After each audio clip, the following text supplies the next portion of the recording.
Well, not content with trying to force religion into the European Constitution, now the Catholic Church is interfering in British politics. This week, a cardinal and an archbishop have both threatened to withhold communion from Catholic MPs who don't vote against abortion. Personally, I've always thought it was a shame that the Virgin Mary never had the right to choose, because then we might have been spared 2,000 years of misery and bloodshed. But it wasn't to be, and so for Catholics, abortion has always been a tricky one, especially if you're using a knitting needle in a back alley, which is the Catholic Church's preferred method. Because when it comes to Catholic dogma, human life is only sacred if you obey the rules. Hence, no condoms for Africa. We don't want those people doing anything immoral, so we're going to let them die. This is from an organisation supposedly founded on the teachings of Jesus. I'm not sure what teachings exactly. It must be the bit where Jesus talks about living in palaces full of art treasures, protecting paedophiles and collaborating with the Nazis. I haven't actually managed to find that passage myself, but I'm sure it must be in the Gospels somewhere. And this is why I wasn't too surprised when I first heard that the current Pope is in fact an ex-Nazi, because to me the Catholic Church and Nazism go together as naturally as Bibles and lynch mobs. If you think of one, it's difficult not to think of the other.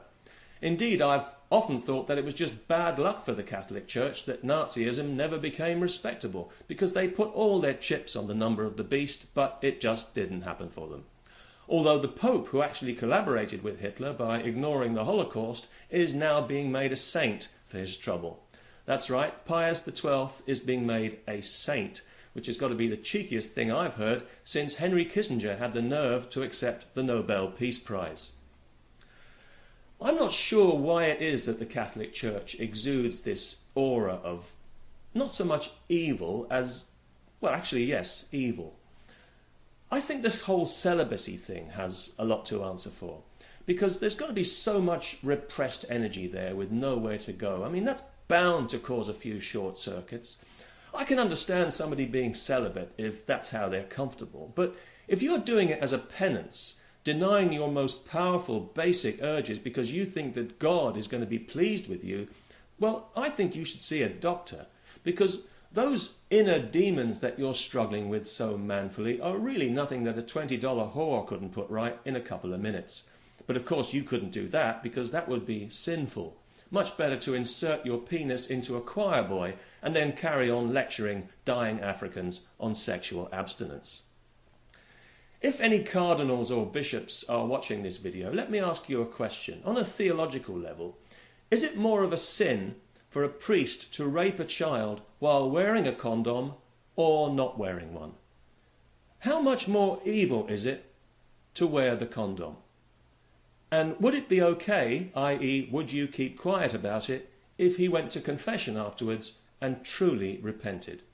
Until the next time. The Catholic Church has lost so much money on this scandal. They must be down to their last few billion by now. If you were Pope, wouldn't it make sense to try and add up all the sex abuse that's been committed so far, and then add up all the money that's been paid out in compensation, and then you might be able to work out exactly how much the church is paying for, say, one blowjob, and whether it might be more economical to buy the same product from a professional sex worker. That way you'd be helping to employ somebody in a legitimate occupation, certainly one that's more legitimate than yours is, your holiness, your eminence, your grace. Little word of advice.